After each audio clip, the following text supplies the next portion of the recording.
Hello, friends. Have you heard of PEMF, or Pulsed Electromagnetic Field Technology? I want to tell you a little bit about the Centropix Cloud. The Centropix Cloud is an at-home bioresonance frequency device. With the cloud, you can protect yourself and optimize your wellness anywhere you go. It supports molecular activation, energy, endurance, performance, rapid recovery, mental acuity, stress reduction, sleep management, deep relaxation, and much more. The cloud has the most effective frequency range of any at-home bioresonance frequency device. With the cloud, you'll experience up to 20,000 amplitudes per second through 8 large coils and reach a wider molecular range in the body. Regenerate your batteries and keep your inner vital forces at full speed with the Centropix Cloud. Just visit getthefrequency.com or click the link in the description to take control of your health today.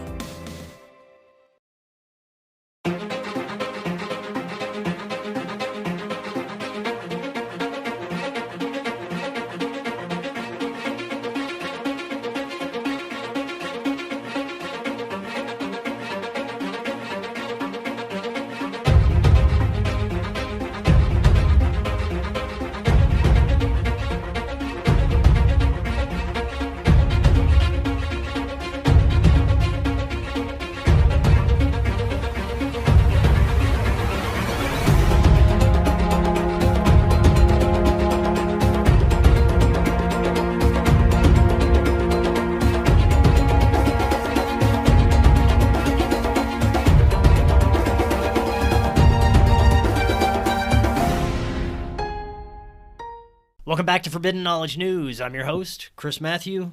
Today my guest is Tony Merkel. First, a couple of announcements. I am hoping to start travel for the docuseries within the next couple of months. I'll be starting down through Texas, all the way down to South Louisiana, where I'll be visiting family and filming.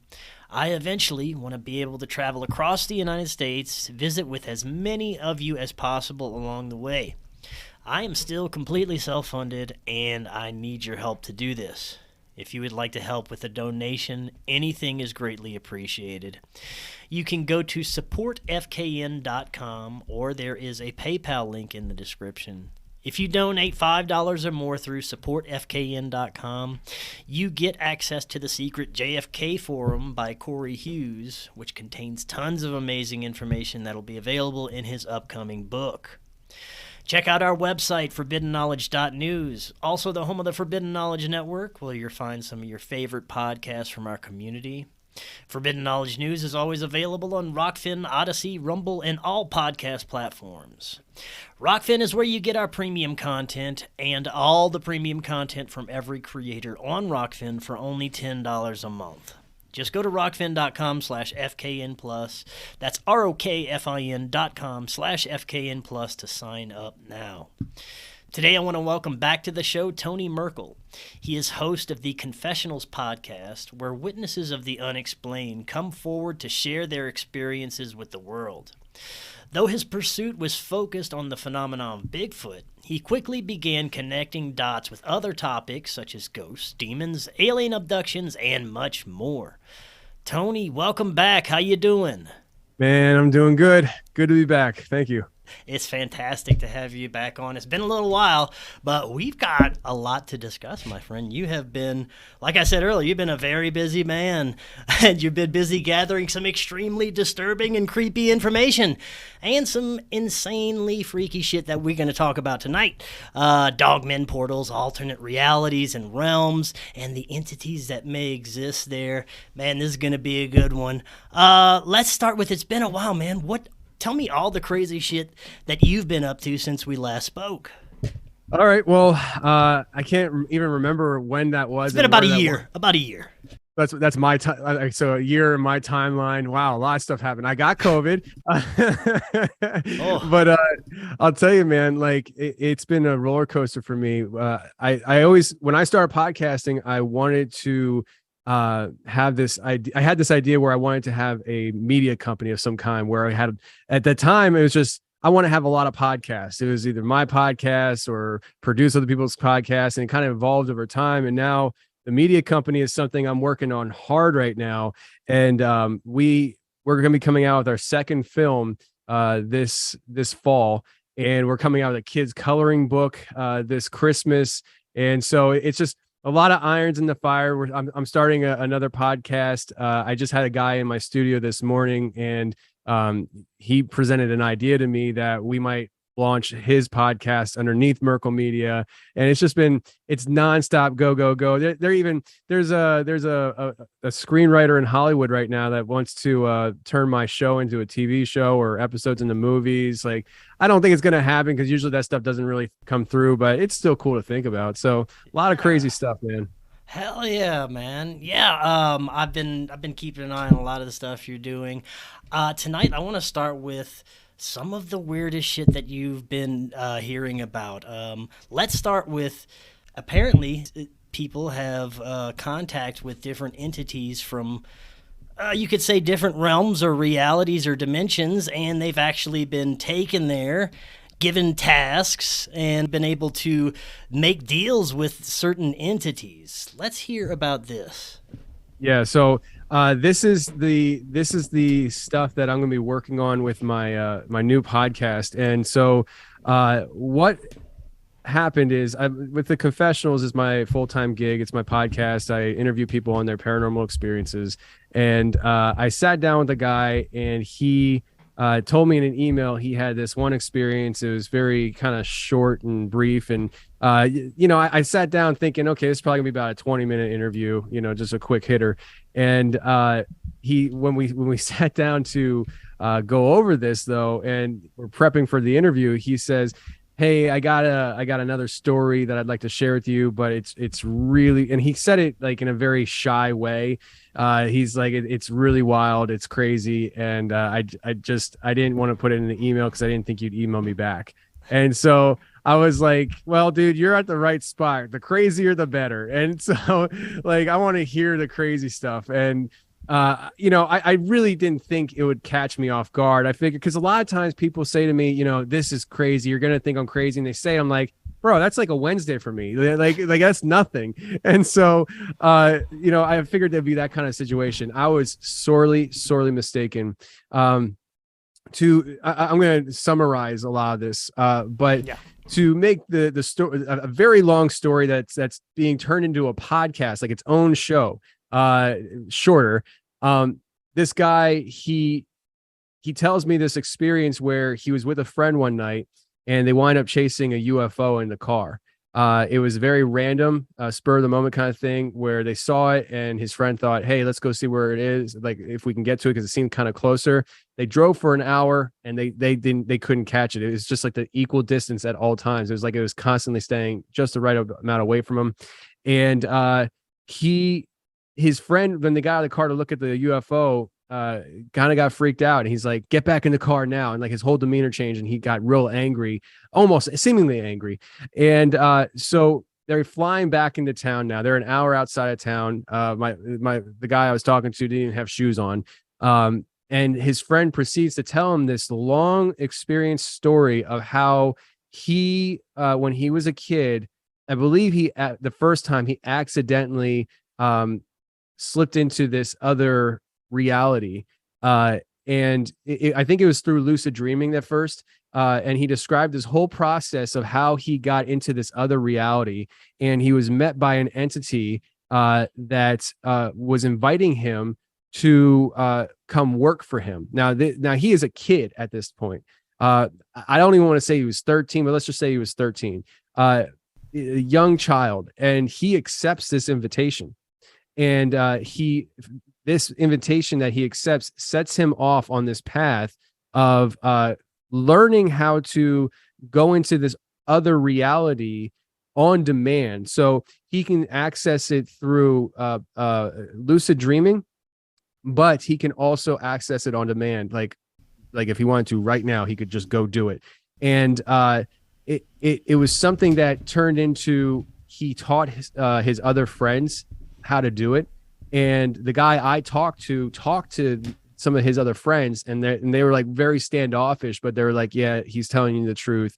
And then throughout this whole story, it's very complex, but the guy that is telling him all this stuff, his girlfriend confirmed this stuff to my guest, and she was also approached by an entity, but in a different way. She didn't go to another realm. The entity came here to her and approached her, but she knew about her boyfriend, and she said, not happening. Now, the entity that I can tell you, the entity that approached her was Ball.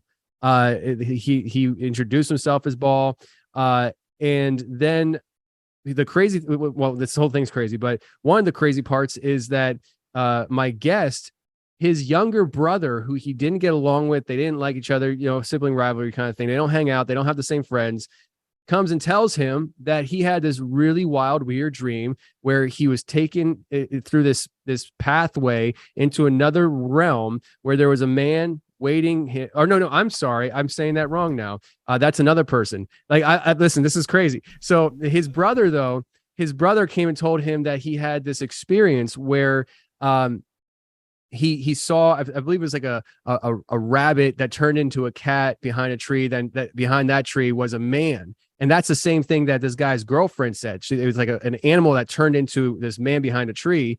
And he said, this guy is inviting me to work for him. And so his brother accepted. And his brother says that he wound up working for Ball. His brother to this day has a tattoo on his back shoulder of Ball's sigil. And so his brother doesn't know his friends. His mind's being blown because he's like, my friend is doing this. My brother's doing this. My friend's girlfriend was approached. What is going on? You know, I've talked to these guys who say that this is true. And so his world is turned upside down. And so he's asking his friend all these different questions and stuff because he saw his friend do supernatural things, like things that shouldn't be possible. Like that night when they got back to town, his friend was apologizing to him the whole time. Like, I'm sorry I got you involved. He's like, involved me in what, bro? Like, I don't even know what you're talking about. We were chasing lights in the sky, and all of a sudden you're saying sorry about stuff. And so like he gets out of the car, and as soon as he gets out of the car, when they get back to town, he just runs off. And he said when he ran off, it was like Captain America running off. It was like superhuman speed. And he said that he could hear his friend like ran off around the corner, and he hears this like almost like a fighting, but like something being like slaughtered. And his friend comes back, walking back a few minutes later, covered in this like black substance. And what we could only surmise is some kind of like weird like blood or something. And so, oh man, this is, I love telling this story. And because here's the thing, like I've recently uncovered even more people with this story that have no idea that I have this story. Like it's crazy because I haven't published this story yet. But so anyways, he sees his friend doing supernatural things. He saw his friend at one point. His friend came to help his brother deal with some things, and his friend goes to this other realm, but it was one of those situations that was on demand, and his friend just gone. And the thing is, when you go to the other realm, something has to replace you here. So you don't just go, you get a body replacement, and the body replacement has a name, and it came, and his friend's body right in front of him at like 2:00 in the morning in the driveway of his house grew like 7-8 inches. And so like he's telling me this stuff, and I'm like, bro, I am eating this up. Like this isn't like this. Like the whole time I'm thinking to myself, bro, if I find out you're lying to me, I'm gonna be pissed. Right, dude. Wait, I gotta stop you. Okay, where he grows 7 inches, I just have to stop for this part. Does anything else change about this guy except his height? I think the body features changed a little bit, but the way he was describing it, he said it was like he could see it was his friend, but it wasn't his friend, you know, like it was almost like I don't know if you ever kind of had the idea or been around somebody or seen maybe even on video somebody that's possessed. It's like it's them, but it's not them, you know? Right. And that's kind of a similar situation from what I've gathered, other than the fact that, hey, my bro just grew inches. Right. And and like he doesn't fit through the door like he used to, you know. So yeah, it was crazy. So he goes through this whole thing with me. He tells me all this stuff, and you know, I'm thinking myself, like, this is like amazing. If nothing else, I am severely entertained. And I'm just thinking to myself, like, if this dude's lying to me, man, I'm gonna be so mad. And so at some point during the story, though, he was telling me how like he's bugging his friend so much. Like they were adults at this point, like they were in college age people. And he says that his friend gave him a book, and the book, he said, "Here, just read this book. It's written about me." And he's like, "What do you mean it's written about you?" And he's like, "A friend of mine that's involved in all this, she wrote this book about me. Every question you have is going to be in this book." He said that she wrote it as a fiction book, but it's actually a real, it's reality. And so he gives him this book. He reads the book. His mind's blown. Well, when I'm talking to him, he tells me, and before anybody asks, no, you're not going to get the name of the book. You're not going to name the author. So, but he tells me the name of the book and the author during the interview. And so after the interview, we're talking, and and maybe I said this on the interview, maybe I said, you know, I'm gonna try finding this author. You know, like if you're telling me this stuff, like this story is so crazy, and it's one of those rare situations where I have a crazy, amazing story, severely entertaining, and I might be able to vet this or show that you're lying to me. And so like, I just had to, you know, I had to try. And so he said, "Good luck. You're never going to find her. I've been looking for her for years. She's a ghost." Okay, fine. When I hang up with him, within an hour, I found her. And yes. I contacted her. She replied back. And she at first was very standoffish. And she was like, you know, I stopped. That book isn't for sale anymore. I took it off the market because I had somebody trying to come after me and kill me and this, that, and the other. And I'm like, okay. And I just kind of picked around and stuff. I was, listen, I just talked to a guy on an interview. I'm a podcaster. And he told me this bizarre story, brought your book up and stuff. And he suggested that it was real. And she's like, the character in the book is based off of a friend of mine, but the stories are fake. She's like, none of it's real. And I'm like, okay, that makes sense. He lied to me. And then it hit me. I was like, wait a second. Let me just ask her this, because I was like, here's the thing. Because she basically was saying that the guy she wrote the book after was like schizophrenic and he was crazy. And I was like, okay, makes sense. That sounds like about right. And then I was like, but my guest told me he saw this guy do supernatural things. And so I said to her, I said, here's the thing. My guest said this, that, and the other. And when I told her that he saw these things, her tune changed. And she's like, listen, the stuff that I've seen in this world, I can't make sense of. And she's like, every time I try to get away from this book, somebody like you just brings it back into my life. I'm just like, holy crap. I'm like, touch the right button. And so she goes on and tells me all this stuff, that like things that she's experienced. And she's like, you know, I'm convinced that, you know, I'm trying to convince myself that I'm crazy and this, that, and the other. And that's the way that what my guest was saying. And so I said to her, hey, listen, I know the answer is going to be no, but I got to ask you. I'm a podcaster.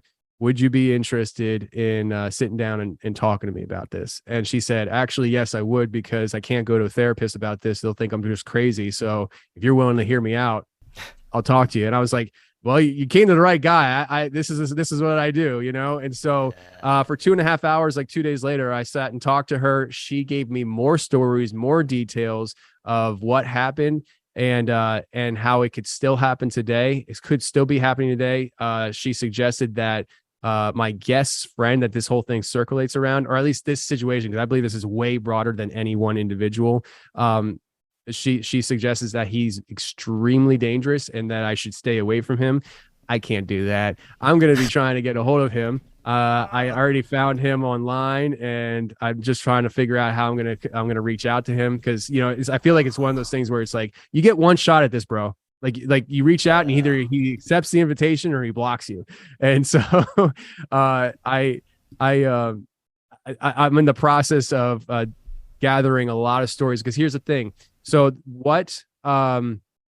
what he described my guest friend described as how he got into this other realm initially, this slip, is something that before I had talked to this guy had been on my show.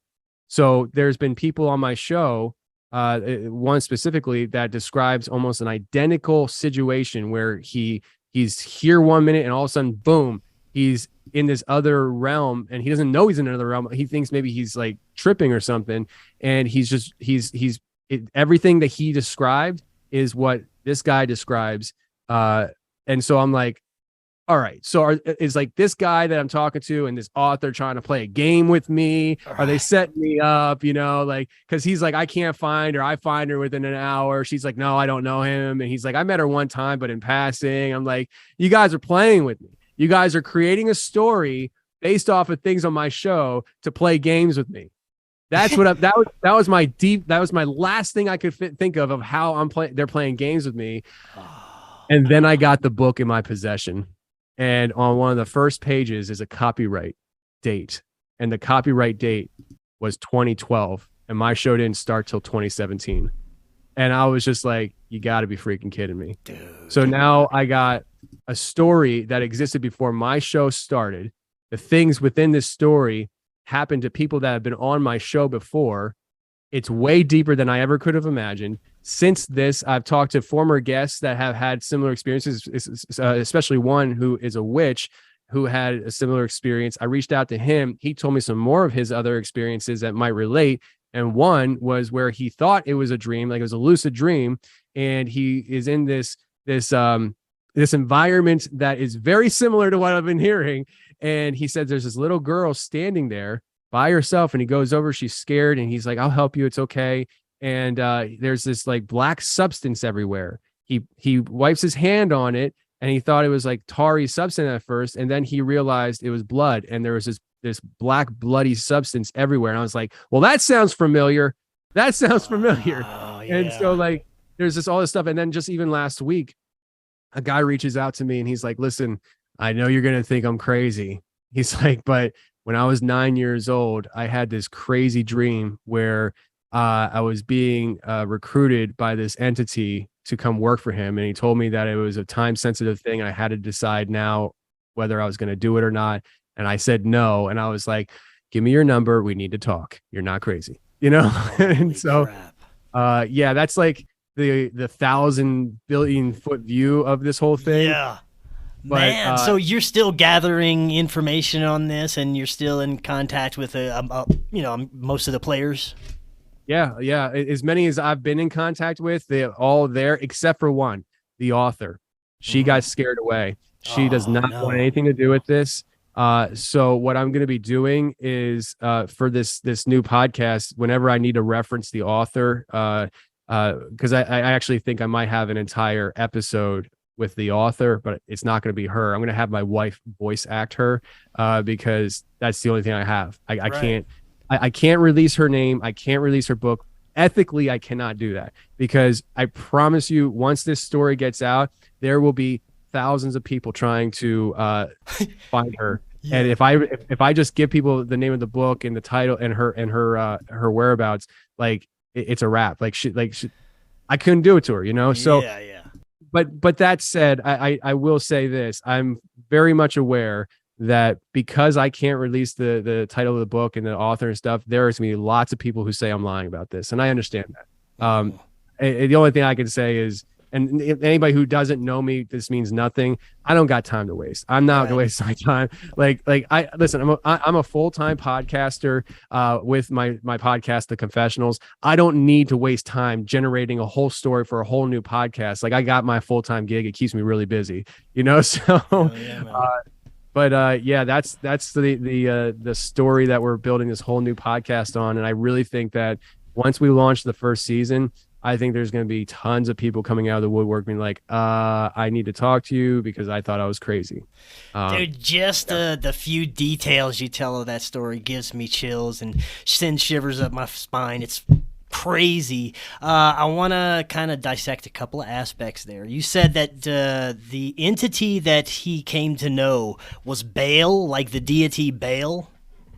No, so that was my guest brother. Okay. and yes, by the way, but my guest brother worked for bail, and my guest friend's girlfriend, who was recruited by the entity, it was bail as well. But she said no. His brother said yes. Whoa, that's insane. Now, what kind of tasks would they have them do? So as far as the brother goes, I'm not sure yet. He and his brother still don't talk a ton. They're much better relationship, but they don't talk a ton. But from what I understand, his brother has actually opened up to him about this a little bit as of very recently.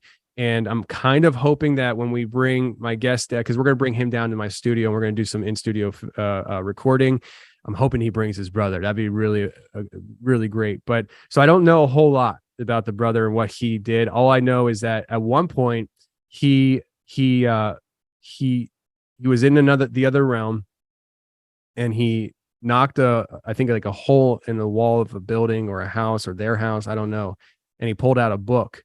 And when he quote unquote woke up, the book was in this realm. And I believe, if I remember correctly, I believe my guest did see that book. So I'm not sure what was in the book.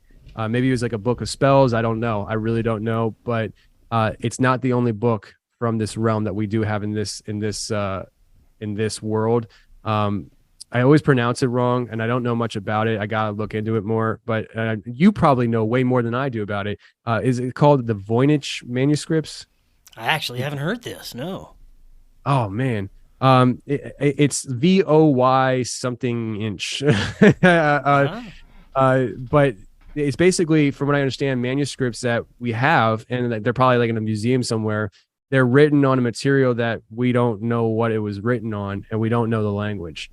And so apparently this manuscript comes from this other realm, according to my guest friend.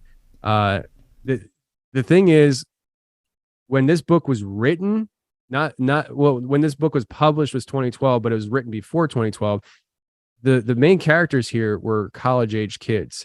And after I haven't read the book yet. It's extremely long, and I'm a very slow reader. So my wife took that task on, and she's reading it for like the third time now. The book was written before 2012. They were young, like, and the information in this book, it really seems like it should be, at least some of it should be beyond comprehension for somebody in college. Like college age people usually aren't into these topics in the depth knowledge and the variety of topics. I mean, I'm talking listen, we're going to be talking about Nephilim on this podcast because Nephilim pop up in this whole thing. I believe personally fallen angels pop up. I don't know if the term was actually used in this. I feel like I say it every time I go on somebody else's podcast because of what I do. I feel like it's part of like a description of me. I am a Christian, so I look into these kind of things, and when that kind of stuff pops up, I'm like, oh, I gotta look at it, you know? Yeah. And so it's like there's so much here. Even these monsters that we have in this realm, the Dogmen, the Bigfoot, he talks about in this book, and that they come from this realm, and that they're a form of lichen. And so like obviously it'd be easy to say, yeah, Dogman is like a form of lichen, but like he even includes Bigfoot in that. He's like, Bigfoot is a form of lichen. And I'm just like, what? There's very few. There are some. I will say this: there are some things that are brought up in the book that make you scratch your head and you're like, if that's true, then how could this be true? It almost seems like it's contradictory. And the only thing I could say is the book, the majority of the book, I think it's like 400 pages. I think the first 100 pages is like setting a scene, but then the rest of the book is literally a transcription of an audio recording she had with him, where he laid it all out on audio recording and she transcribed it. And that's what the book is. So I don't know if like he said things wrong when he was talking, and that's why it was transcribed like that. But yeah, it like the whole goes deep, and what I just tell people is, it's like, me being in the paranormal podcasting field, and creating episodes where I talk to people about their experiences. I'm like a collector of these stories kind of like how Sam Tripoli says that his show is a search engine for conspiracies. That's how I view my show for the paranormal type stuff. And I've been collecting all this stuff for years. And for years, you look at things and you're like, how does this fit with this? And do they connect? And it wasn't until like maybe 5 or 4 years ago where I started looking at these topics. And like, I think that they connect on some level. I just don't know what that is, but I feel like there's a connection here. Like when people say that they have these Bigfoot on their property, and then they talk about seeing these orbs as well on their property, a lot of times the same night. Like, why is that? And you start thinking about all these different topics. People come to you and they're like, hey, I have an orb story. Okay, let's talk about the orb, right? And people want to think orbs are different than Bigfoot. Bigfoot's different than Dogman. Dogman is different than demonic entities or whatever. And I'm like, I don't know if it connects, but I always thought, I was like, I feel like some of this stuff does connect. And then this story comes in, and I was just like, oh, I think I might have landed the centerpiece of the puzzle that everything connects into. And you ever thought that this story kind of found you? Because you've been dealing with all this stuff, it kind of just fell into your lap, it seems. So I talk about this too. The reason why I'm even a podcaster isn't by my own choosing, I believe. I was tractor trailer driver, and I was in Philadelphia area, and I was driving through Philly in my probably 53-foot trailer. And I wasn't even praying. I was just driving, chilling. And a lot of times I drive with no music stuff. I just like thinking. And I just felt like God was speaking to me. And I felt God was telling me that one day I was going to start a podcast. And he said that you're going to work with Wes Germer from Sasquatch Chronicles, which is a dear friend of mine now. And I'd never talked to the guy in my life. I heard his podcast, didn't know him, nothing. Didn't have an ambition to know him. So I was like, that's weird. That's a weird feeling that I have right now. And so I went home that night, told my wife, just in case something happens, she can be like, oh my God, like that actually happened, And then like a month later, out of the blue, I backed my trailer into the dock at work, getting ready to go home at night. And Wes calls me on Facebook Messenger for the first time ever, out of the blue. And we have like a 45-minute conversation. In the first conversation, he's like, I think you'd be a good podcaster. And I was like, here it goes. And so he said that's probably like in October 2015, January 2016, I launched the podcast. And so from the beginning of the podcast, I felt like this is something that I was ordained to do. This is something I was supposed to be doing. It actually has a spiritual significance for me. Not that I need it spiritually, but I feel like I feel like I'm doing, if you want to go with a cliche term, you're doing the Lord's work. That's kind of how I feel almost. Like I was like, I don't know what the purpose is, but I feel like I'm supposed to be doing this. And with this story now, I do look back and I'm like, is this what it's all about? Like, is this why I'm doing this? Is this because like, is this the meaning of all this? I don't know. What's kind of scary is the idea that if it is, once I come out with this podcast, does it mean that I'm done and everything goes away? I don't know. I don't know. But I mean, if everything just falls apart for me in about a year from now, we know that I served my purpose. Check out our friends at Linquistity Gifts. Linquistity Gifts is a metaphysical store offering natural gemstone bead bracelets, signature and zodiac, designed and made in the United States, as well as raw and polished stones, crystal balls, pendulums, tarot cards, natural crystal points, wands, and so much more. You can even get a tarot reading. Their beautiful signature design bracelets can aid with creativity, balance, focus, and well-being. They can even customize the bracelets for you. Just send them an email to find out pricing and availability. Visit their website using the link in the description, or visit linquistitygifts.com and use coupon code FKN to get 10% off your first order over $20. linquistitygifts.com.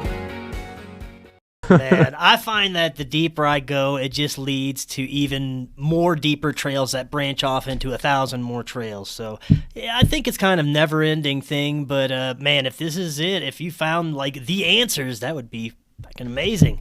I want to go back to a second for what you were saying about these these people were able to access these realms at first through lucid dreaming, and then he was able to teach other techniques to his friends on how to do this. Is that right? Yeah. So him and his friends did it together, and he was the first one to do it. He was tasked with finding, I believe 7 people. And he found 7 people. There were 7. I don't know if they were his friends or if they became his friends, but he found the 7, and he taught them how to do it, and they would go into the other realm together and perform their tasks, and not just tasks, but they didn't just work for entities, but they were at least the main character of this story. He was a soldier, and he describes having operations in the other realm that would allow him to perform physically in ways that he shouldn't be able to as a human, like flying. And so like it's like this magical, never-ending story, you know, like it has a lot of ties into other things. He brings in Tolkien and C.H. Lewis, or not, yeah, C.S. Lewis, not C.H. Lewis, C.S. Lewis.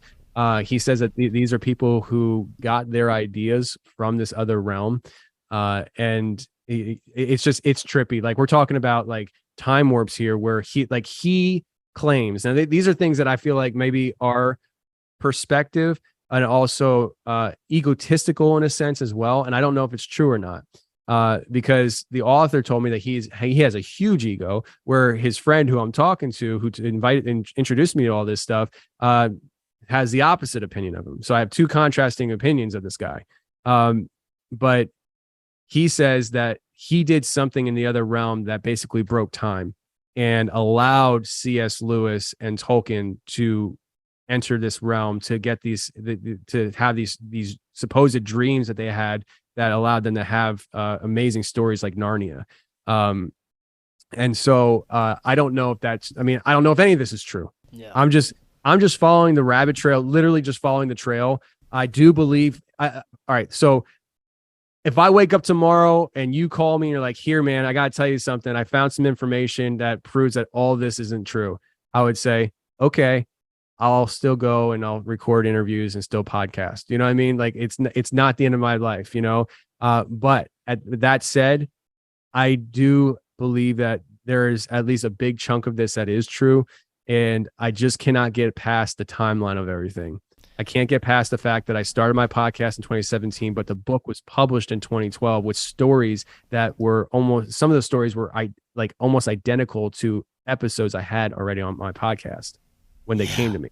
So it's just absolutely crazy, man. Now, as far as making deals with like astral entities, this seems to be kind of a common thing. I've had guests in the past say that when they've had some sort of regression or therapy, they remember being in this different world, making deals with these entities, like from childhood, having these tasks to do in these different realms or different lucid states. It's pretty insane. And you've talked to quite a few people, you said, that have the same thing, right?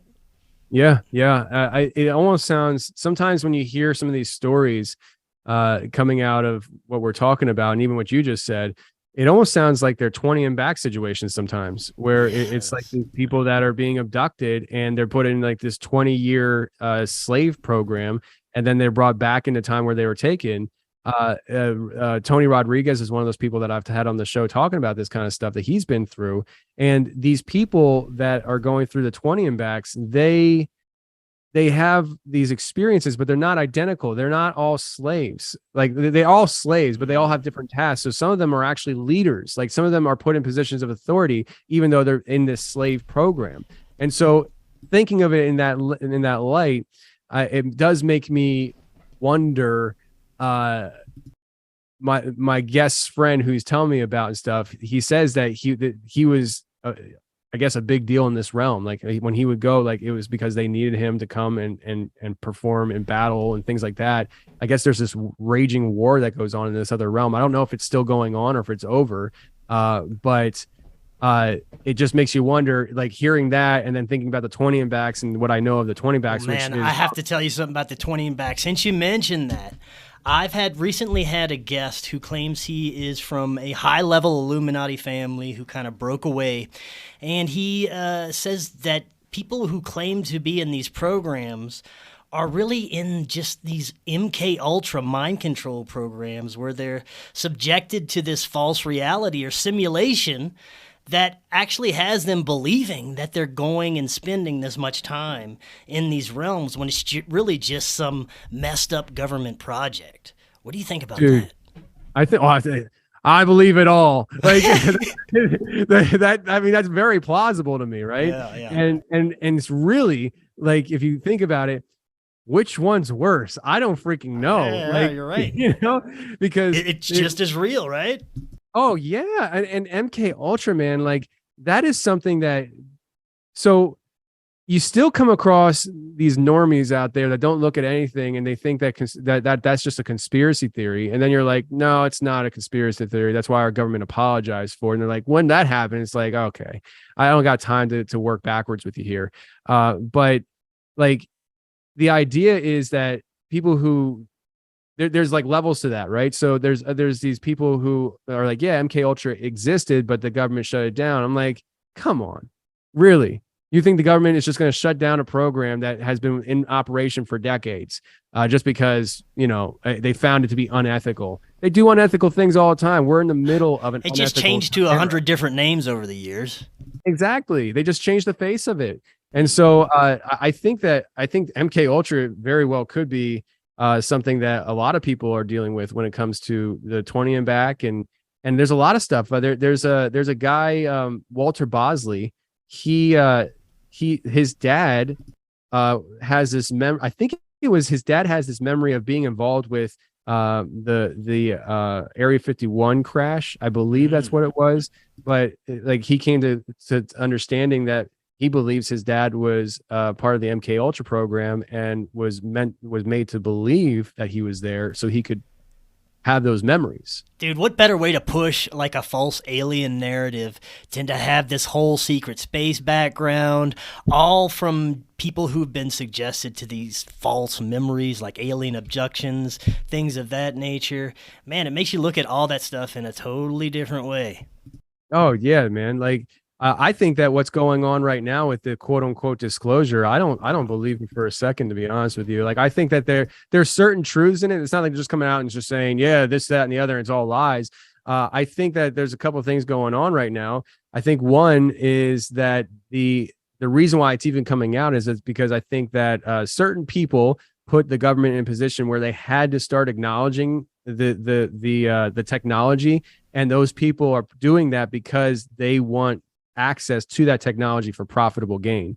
Once that information becomes public and they can start utilizing it, they can make money on it. That's what a lot of stuff happens. A lot of this stuff happens in my mind. It's all around the money. How can we make money off of it? But I do believe that these videos that are being put forward by the military, and they're saying things like recently, just yesterday, I think it was, they came out with a drop talking about how like it seems like they're saying that some of this stuff was not man-made. Right. Yeah. I think that they're lying. I think that they're lying. Do I think that there could be aliens? Yes. Do I think that there could be crafts that come through dimensions? Yes. Do I think the government is telling us that they have crafts that originated from somewhere else that is true? No, I don't. If they are telling the truth, it's not the whole truth, because what they're trying to do, in my mind, is they're trying to paint this picture where here's what we know and we're giving you all of what we know. They're not doing that. They've pretty much admitted that. But what I think is going on is these videos we're seeing, even from back in the 90s, I think what it is it's our own technology that they're testing on our own pilots to see what the human interaction would be as an unsuspecting human that is a highly trained pilot for military. Because if they can study our own pilots, how they react to these things coming up that they're not expecting, they can then understand how foreign adversaries would also react when they introduce this technology to them. So I think that basically our pilots have been guinea pigs with this whole thing. Do I think that some of it could be authentic from another realm and stuff? Sure.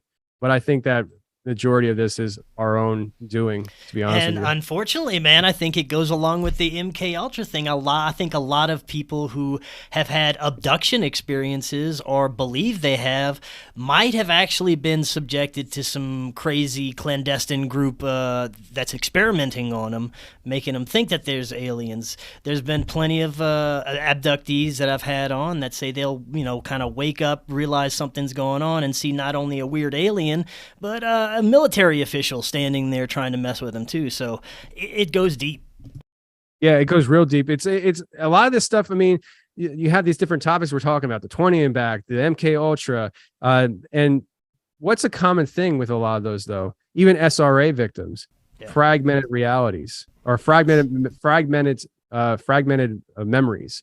A lot of people have these memories that seem to be suppressed and they come back over time. Well, we know that the CIA would go to satanic covens to learn how to perform these kind of tactics. They learned it from the Satanists. Yeah. They learned how to, because the Satanists are doing SRA, and the techniques are almost identical, and so are the results. So I think that it's a very real possibility that a lot of this stuff is connected.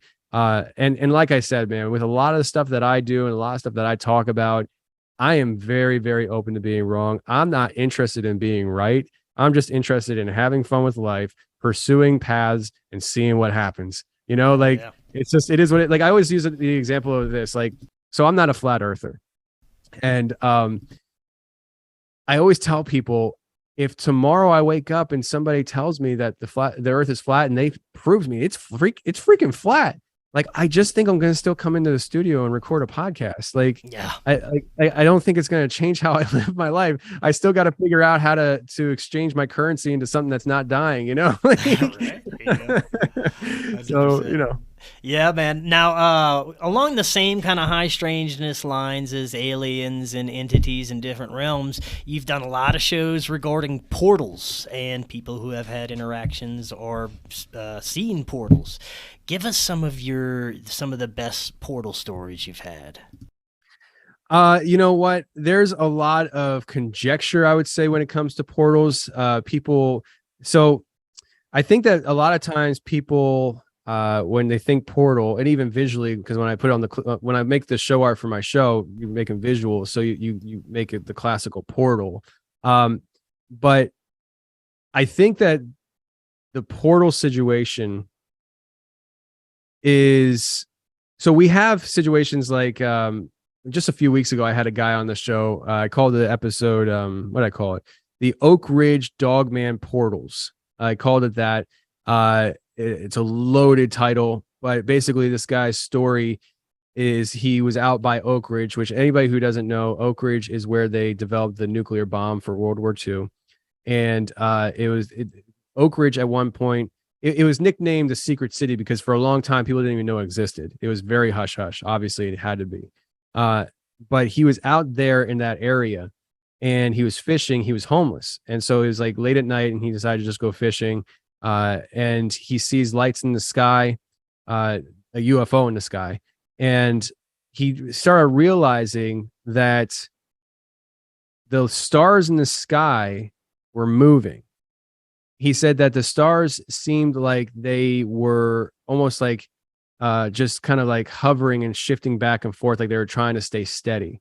And I think he and I together came to this like conclusion that not even a conclusion, just a theory, a thought that could it be that there's some kind of cloaking mechanism that a UFO could have where it projects stars underneath it to cloak itself. And so you're seeing something that's kind of like just swaying a little bit, because he said he would look at it real intently and you could actually see it moving just a little bit. So that kind of starts off his night.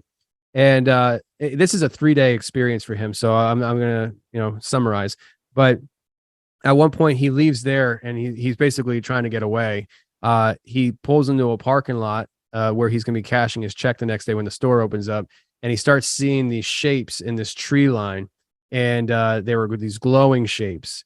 And he believes that these glowing shapes were portals that allowed these Dogmen entities to come through that he then later encountered. He did lay eyes on them. They, at least one, chased him down the highway, and a trucker actually helped him out and kind of pushed this Dogman off the car. I know it sounds crazy. Listen to the guys tell the story. You decide. But the what's interesting about this story is that years ago I had episode 188. It was a combination show where I had 4 different people on because there were like four shorter interviews. And the one guy, Jason, he actually lives in this area because I live in the Oak Ridge area. And Jason called me to tell me that when he was on my show, he told me a story about seeing an upright walking dog cross the road. And he said it was right in the area that this guy's describing. And so like, there's that aspect that kind of gives some credence, you're kind of connecting dots and stuff. But this idea of the portal, he believes that the Dogmen were coming through that from another realm. And I agree with him in the sense that Dogmen do come from other realms. This portal kind of opened up and allowed this to happen. Now, the first time that I heard this happen was my friend Shane Cashman from the Inverted World podcast.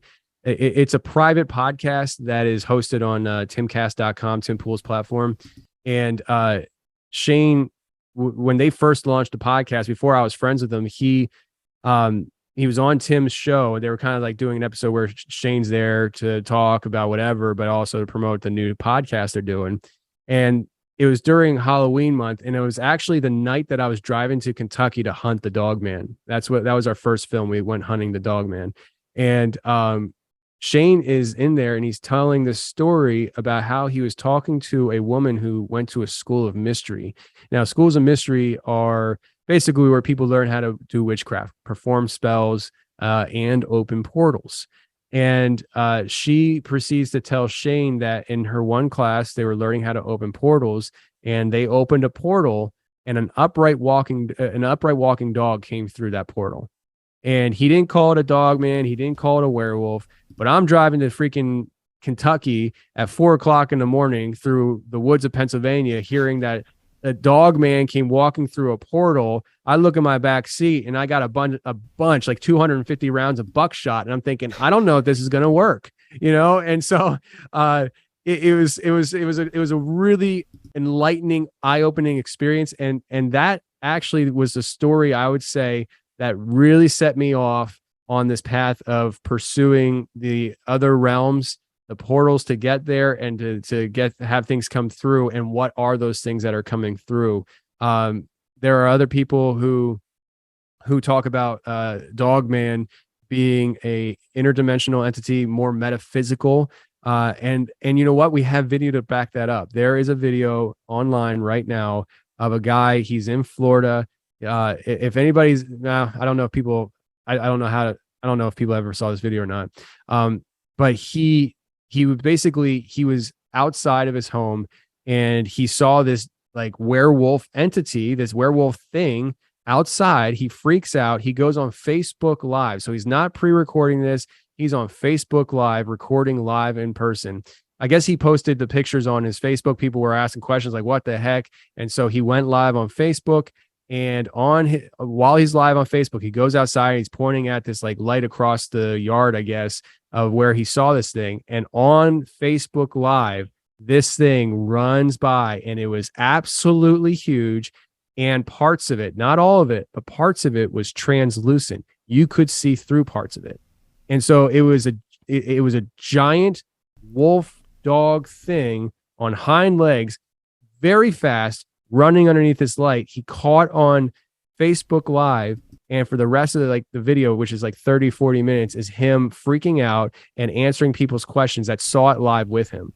And so there's that. And then we have these stories of these things coming through portals from other realms. And then we have the story that we started this podcast with, where I have somebody saying that, yes, these things are from other realms, and they do go back and forth. I've talked to people who are in charge of opening and closing portals. So like this idea of portals, I know, like I believe that for a very long time, there have been people in this world who have a lot of power, who operate in the shadows, who know this stuff is real and know this exists. And they set things in place to allow theater, Hollywood, put things out there to make the mass consciousness believe that this stuff isn't real, it is fake. So when people like me come out and say this stuff is real, I'm just a crazy guy who thinks that, unicorns exist. And well, maybe they do, but you never know. But like, it's just, it's a shame in that sense, but I've accepted my fate with that stuff. I understand people are going to say that about me. And even though, yeah, it bothers me because I don't think I'm crazy, but the crazy guy always says that. But like, I'm accepting that because of just my deep understanding of where I've been with these stories. And I'm hoping to be able to relay that and convey that to the world with a new podcast because it's amazing to me. I'm still trying to figure out a name on it too. Me and my wife is very much involved in the process of building this show, and her and I just keep butting heads on the store or on the podcast title. Like, I got this story or this title and I'm like, this is amazing. And she's like, no, it sucks. I'm like, you're wrong. And we're just going back and forth. But it is what it is. I mean, but ultimately the show is going to be really, I hope, eye-opening for people. It's definitely going to be entertaining, but I really hope it challenges people on questioning what is real and what is reality. And that's even the Christian community people, like the people I come from. Like, I can tell you, I've come away from, so far at least, with these stories, and it's been challenging mentally, but I haven't wavered on my personal faith. And so I'm hoping that no matter whose faith, no matter who comes to the table with this story I present and where they're coming from in life and what faith they have, I'm hoping it doesn't shatter their faith in a sense. Because let me put it this way, because I don't believe that all truth is true. Like, I think that there are certain truths that are true. But I understand that there are people that have such deep faith in things, and if you shatter that, it could push them over a dark edge. And I don't want that to happen for people. I want this to be something that they enjoy. It's enlightening, it's entertaining, and it makes them think. And that's my biggest thing that I've always been on with my show. I just want my audience to think for themselves. We live in a world where that's not the case. We've been conditioned to just believe and think what we're told to think by the mainstream media. And here I am, Mr. Podcast Paranormal Guy. And for 5 years, I've been talking to my audience, be like, listen, here's a story. Now, when it's done, you think for yourself and you decide what you want to believe. And it's just a simple thought project, And I'm hoping that the audience can kind of take that mentality and concept when it comes to this new podcast and not do something crazy. Yeah, man. So. I love it, dude. I can't wait for this to come out. But I have to go back to something you kind of glazed over. People in charge of opening portals. Talk about that. Who's in charge of opening portals? So, one, I think, and I don't know what the correct terminology is. All I know is when you're at a school of mystery, you're learning all these things. So when you're done at the school of mystery, if you're in a class that you're learning how to open portals, it's like a qualifying thing for you. That's what you do. And if anybody out there listening right now has experience in a school of mystery, please, I've been looking for you all my life. I need to talk to you. But for instance, so going back to the terminology, I don't know what you call somebody who's in a school of mystery. I by default say witches. I don't know if that's an accurate. I'm sure witches are there, but I really believe this stuff is so complex that I don't want. I sometimes feel very uncomfortable giving generic terminology to things that I don't quite understand. But that said, the author of the book is a witch, and her job is to close portals. She refrained from telling me opening portals.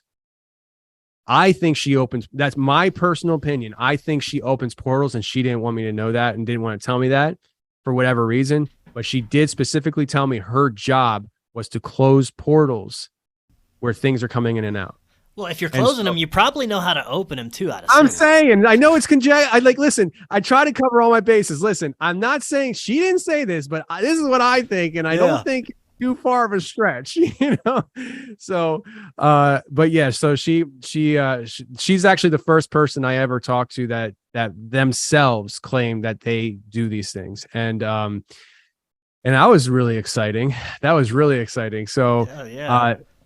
I'm really listen, man. Like it's been a very progressive evolutionary process for me with all this stuff. I mean, when I first started the podcast, I was coming from the Bigfoot thought process. I was just like, what's Bigfoot, And then I decided to start this paranormal show where I'm like, let's just talk about everything. And throughout the process of the last 5 years, I've been learning from the people who share stories with me.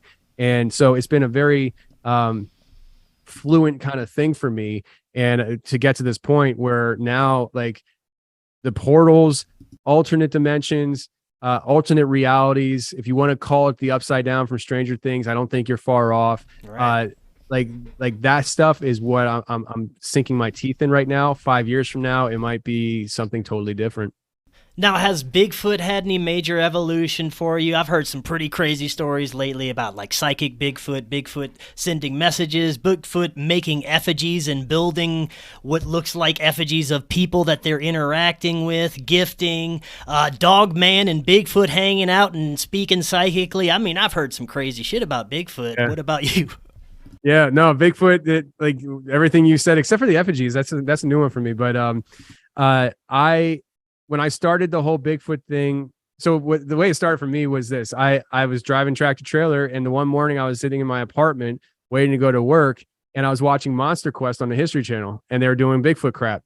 And I was like, oh man, I'm digging this. Like, this reminds me when I was a kid, I was into the Bigfoot, Loch Ness Monster. Me and my friends were like, oh, we're going to go find the Loch Ness Monster one day. And I was like, I wonder if there's a radio show that talks about this stuff, and that's how I stumbled across Wes Germer's Sasquatch Chronicles.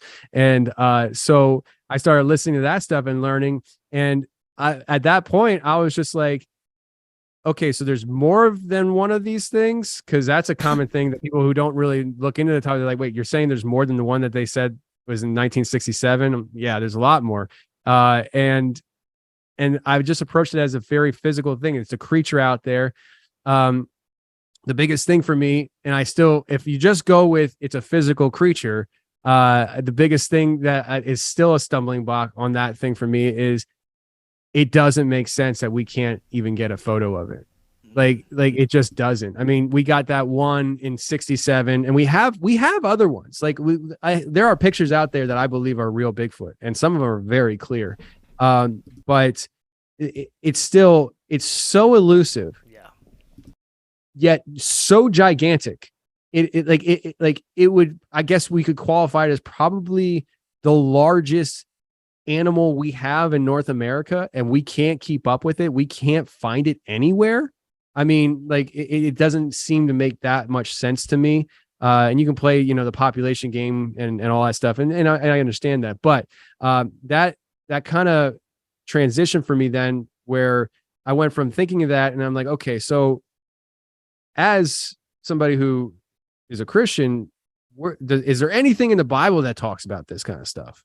And I looked around, and I really didn't find a whole lot that really I could really find and really be like, oh, well, this is something, until I stumbled across the topic of the Nephilim, and I started looking into the Nephilim, and I was like, oh, so what if fallen angels didn't just bang human chicks?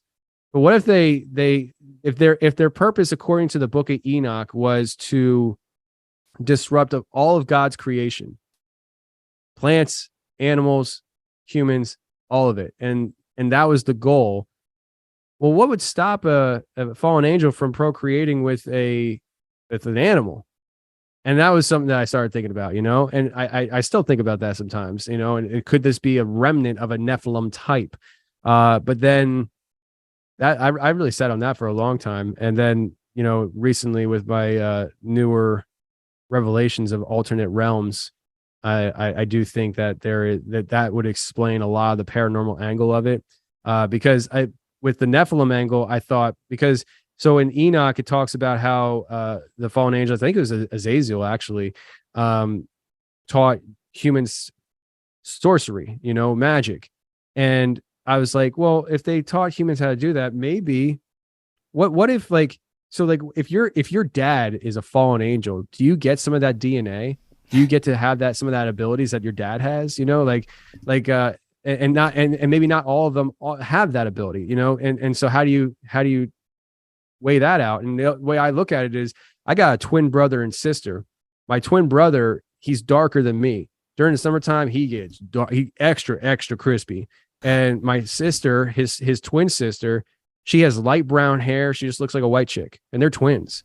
And so it's just different DNA. So I was like, well, what if not all Bigfoot have the same abilities because their creators didn't pass off certain DNAs and stuff. So that was a paranormal angle of me trying to explain how it seems paranormal. Like you're following these tracks in the middle of a field, and all of a sudden they're just gone. And it's like, well, where could this thing go? But then with the portal realm, holy crap! Now we're talking about, could they just be going through portals into their other dimensions and realities? And we have what's his name? I always get the name wrong. I don't think it's not Edward Monet. I forget. Maybe it is, but one of these physicists on Chelsea Handler years ago, they asked him, they're like, so what do you think of Stranger Things? And he kind of laughed, and he's like, actually, we do dabble in parallel universes. And like they all just kind of like crap their pants. And so I always kind of go back to that on my personal reality checks, because I'm just like, all right, if I'm crazy, then this guy is crazy too. So right. And maybe he is, or maybe he's lying to make me crazy. Who knows? It's a big mental like gymnastics you got to jump through when you're doing this kind of stuff, and you never know who really is lying to you and who's really telling you the truth.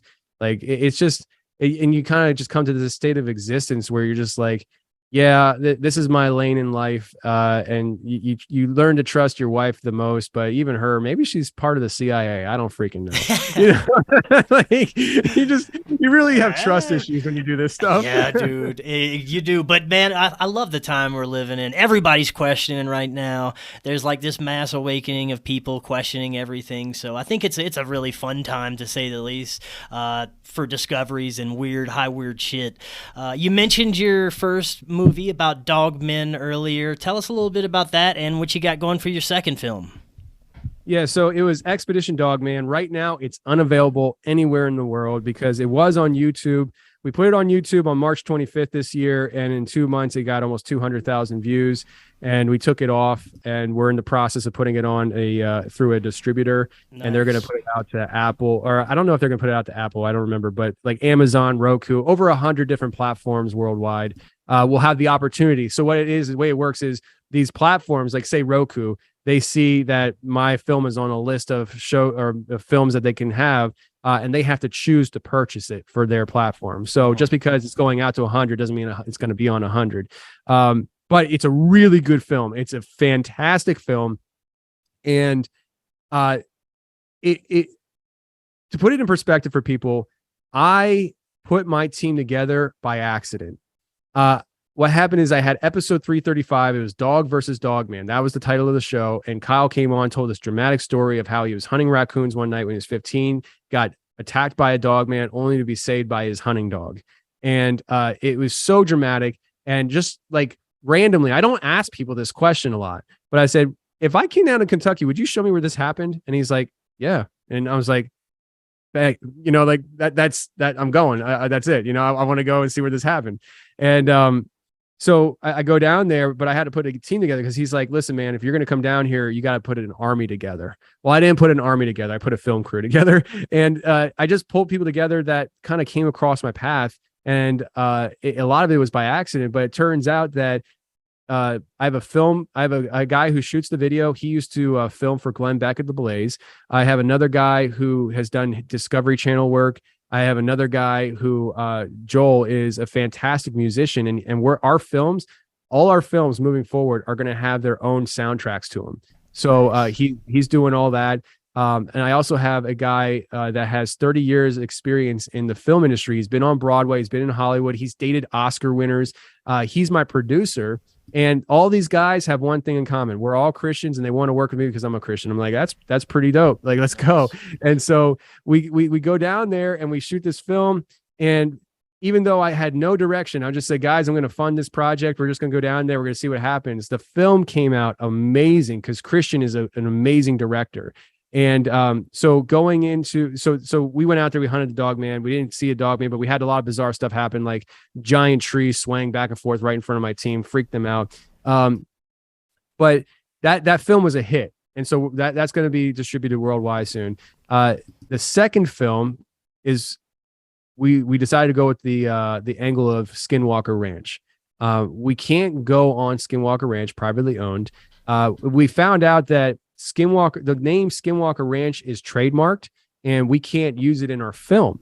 And theoretically, which we don't think legally you can really hold a candle to, but theoretically, the term Skinwalker has been trademarked by them as well. So, like, I avoided using Skinwalker as much as possible when we were interviewing people out there. If they said it, they said it. But what we did is we went with the angle of Shapeshifter, because that's what a Skinwalker is. And instead of saying Skinwalker Ranch, we said the Sherman Ranch, which is the original owners of the ranch back in the 90s. And we went out there to show, basically our angle was this. We had access to a property that butted up against Skinwalker Ranch. Like I remember the one night we hiked way out into the property, and we came up to a barbed wire fence out in the middle of a field, and it was literally the boundary between the properties. And I was like, this is freaking cool. Like, I'm right there, man. And we had already had crazy things happening in the sky the night before. We found tracks, shape-shifting tracks, crazy stuff. And so we're out there, and our whole angle was to show the world that it's not Skinwalker Ranch that is special. It's the entire area. And the only reason why Skinwalker Ranch is special is because the Shermans bought it back in the 90s, and they were the first white people to own a piece of land that was technically wasn't supposed to be sold because it was part of the reservation. And so when they go and move on to this property and all this bizarre stuff's happening, they're like, holy crap, our ranch is haunted. And the natives are like, nah, bro, like that happens everywhere around here. But it became a name, a name brand. So we went out there with that intent to show people that it's the whole area. What we found, though, is that it is the whole area and much more. We are going to have whistleblower interviews on this film. I still have to go out to, I think, Vegas. They're sending me out to Vegas to do some interviews with a whistleblower out there, and San Diego. And it seems to me like we actually had an interview. We actually discussed with a DOD guy and his time that he spent on the ranch. When we were out there, we were talking with him, and he has his own thoughts and opinions, but he really feels like he's come to the understanding, and we agree with him to a certain extent, that we believe the government is doing secret things there, and that $22 million that was supposedly going out, like, they never saw it. And we think that they went to a secret program that the government is using at that location on purpose, because it's a perfect cover story with what they're doing. So what the government's doing, the experiments they're doing, we believe would be perceived as paranormal. So they went to a place that has a heavy history of being rumored to be paranormal as the blanket, so that anything that gets seen can just be chalked up as, oh, that's Skinwalker Ranch. Of course. And so I'll tell you this, that's just a piece of the pie. This film is so big that it's going to bend people's minds in half. When you sit down to watch this film, you're going to have your own opinions on Skinwalker Ranch, whether it's from ignorance, where you just don't know anything about it, to I know what Skinwalker Ranch is all about. And you're going to sit down, you're going to watch this film, and you're going to walk away questioning everything you thought about Skinwalker Ranch. And it doesn't matter what perspective, because we have so many things going on. We have bizarre magnetic anomalies happening underground that we experienced. We have real Skinwalker situations that we experienced. We're talking that there's even the giants, the Nephilim giants, play a role in this whole thing. Like it's so complex. And what we're doing is we're going to present these different avenues of thinking in clusters, and we're just going to bring you into this film. And at the end of it, you're going to be like, I don't know. What the heck? And do you think that's an area that just has this more thinned veil to where you can interact more easily with these other realms that we were talking about earlier? Yeah, I think that this area could be that. I think that there are a lot of areas. Not, I don't want to say a lot. I think there are multiple areas throughout the world that are like that. I will tell you this: the story we were talking about in the beginning. It happened in a certain state. I had a former guest before I ever heard that story. A former guest told me his story that aligns with this story. It happened in the same state. And then the guy who contacted me last week happened in the same state. But the guy who saw the little girl and it realized that black substance was blood, he's in British Columbia. So it's not restricted to specific spots. But that's why I do believe and agree with you, where I think that there are locations throughout the world that have a thinner veil, where these entities, it's like a doorway, like you have a house and you have 3 doorways on it, that these are doorways that these entities know are there. And that's where they use that those are the doors they use to come in and out of this world. But at any point in time, Sally the witch down the street could open up, just take a hammer and smash it through a wall, open up a portal, like, here's another doorway for you to come through, guys. Come on in. Don't worry. I'll use some spackle and fix it later. So damn it, Sally.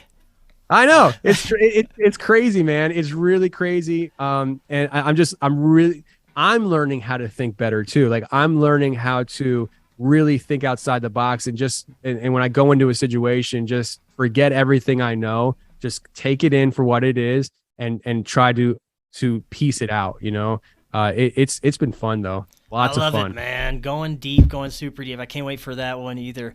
To close out, you've also got a coloring book coming out. Is that right?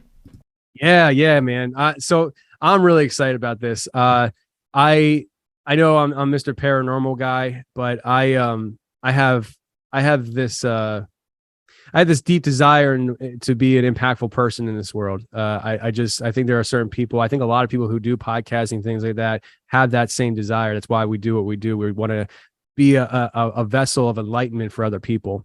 And for me, I look around the world feeling the way I feel about wanting to impact people's lives in a positive way. And I see what's happening in the mainstream media, in the industries, the entertainment industry, Hollywood, Disney. And it doesn't seem, I have a 4-year-old and a 2-year-old, and it's starting to turn into something where I don't feel safe letting my kids enjoy the venues of entertainment that I used to when I was a kid. Right. And I just thought, you know what? Merkel Media, it's not Merkel Paranormal Media. It's just Merkel Media. Let's start seeing what we can do here. So we are piggybacking off the paranormal for this coloring book, and to get the ball rolling. It is called Crypto Color, a cryptozoology coloring book for kids. And it is just, I have an artist that it's all done already. I just got to get it basically sent out to the printer. It is absolutely phenomenal. It was designed for kids.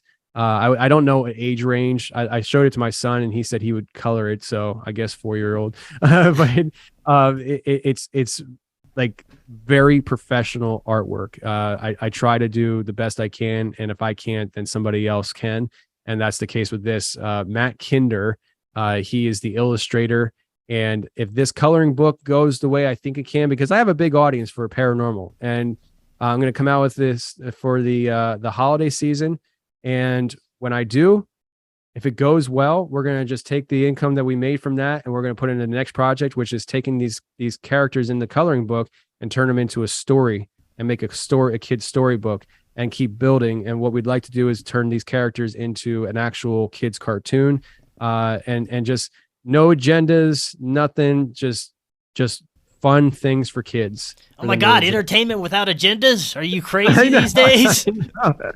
I know. I feel like I'm an old man saying that, but I listen, man, like I love my kids so much, and I want to leave the world better for them. And right now, I think we're all doing a pretty crappy job of that. So, I got the idea from Tim Pool, who has his stuff going, and he's like, I want to create culture. I'm like, you know what? I want to create culture too. Let's do this. Like, it's not a competition. It's coming alongside of you and doing similar things, because in this world, there can't be too many people. You can't have too many people who have the same agenda, which is let's just create good stuff for people that isn't going to try to push an agenda and brainwash them and groom them. Hey, we need a counterculture creation to all the poisonous crap that the mainstream's trying to give us. So I love it, dude. Fantastic stuff. Before you head out, let everyone know where they can find your website, where they can get all your stuff easiest in one place. Anything else you got going on? Yeah. So, all right. The podcast is The Confessionals. You can find it on any podcast playing app. We are on YouTube, but I rarely upload to YouTube. I just don't have the time. So The Confessionals podcast is the main gig. It's stories, people coming forward and sharing their paranormal experiences, anything from cryptids to abductions to hauntings, all that stuff. And then we have Merkel Media, which is my media company, and that's starting slowly, but it's starting to become a hub where if you go to merkel.media, not .com, it's just merkel.media, you go there and we have the shows listed that we're associated with, like Charlie Robinson, Macroaggressions. He is one of our shows. I've been producing that show from the beginning. And then you see the films that we have there and any other podcasts we're going to be coming out with. The book will be listed there. Everything will be listed on merkel.media. So yeah, The Confessionals is my gig, the paranormal podcast, but the overall umbrella is Merkel Media, and you want to go to merkel.media for any of that information. Awesome, man. Well, we'll definitely have to have you back on in the near future. You got so much stuff going on I'd love to talk about. I appreciate it, man. Awesome. Until next time, have an excellent evening, everyone. We'll talk again tomorrow. See y'all then. Do you want to learn how to remote view? Now is your chance. The International Remote Viewing Association is offering 8 weeks of remote viewing classes instructed by my friend Michelle Freed. Don't miss this once-in-a-lifetime opportunity, starting Saturday, September 3rd, 10 a.m. Pacific. The course is only $150, and for members of the IRVA, it's only $110. Just visit irva.org/events/registration to sign up now.